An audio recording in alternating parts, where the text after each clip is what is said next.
マイク・ポンペオ元米国務長官は、スパイ気球事件はバイデン政権が中共に真剣に対抗していないことを示すものだと考えています。中共の主権侵害に直接立ち向かい、強固に見えるだけでなく、強硬になるべきです。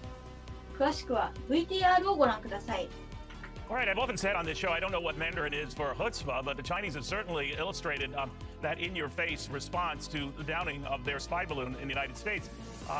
They call it a violent and unnecessary act, incomprehensibly hysterical. That's coming from China's Wang Yi. He is their top diplomat, the equivalent of our Secretary of State. And wouldn't you know, our Secretary of State, Antony Blinken, both of these guys are in the same place at the same time, yards apart, I'm told, at this Munich conference. Will they meet? Should they meet? Let's go to Mike Pompeo, our former Secretary of State, kind enough to join us. Secretary, do you think the two of them should meet? Neil, good morning. Thanks for having me on. I spent a lot of time with Wang Yi and his colleague Yang Jiechi, the state counselor. I'm happy if they meet, but it's not about the meeting. It's about what it is we deliver. We should never mistake words, gatherings, good feelings, cocktail parties for actual deeds that respond to the threats that the Chinese Communist Party is posing. And this balloon, Neil, it's really a symptom of the Biden administration's policies with respect to China. They have not confronted in a way that is serious and that would cause Xi Jinping. Wang Yi is just an actor, an agent of Xi Jinping. We haven't confronted the system in a way that will convince him that to fly a slow-moving balloon over the United States for 5 days is just simply not something we're going to permit to happen. And so, a meeting, I suppose, is fine.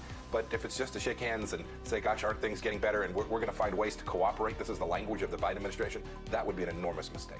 They were the ones who had this spy balloon, and it was going over the U.S. Now, they might call our response incomprehensible, again, to quote Mr. Yi, almost hysterical. He went on to say this is 100% abuse of military force. But they did that, and yet we're the ones apparently trying very hard to open the channels of communication, but they hang up, essentially, on the defense secretary, and they nix any other overtures we've made since. I wouldn't be looking for a meeting. I wouldn't have the meeting if it were me. The Trump administration, we certainly wouldn't have done that.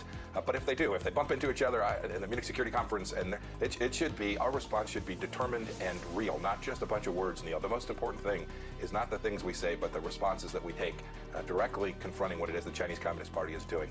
We can't forget that, they say, well, gosh, we stopped it from jamming us, but for 5 days, the whole world watched America's sovereignty being violated.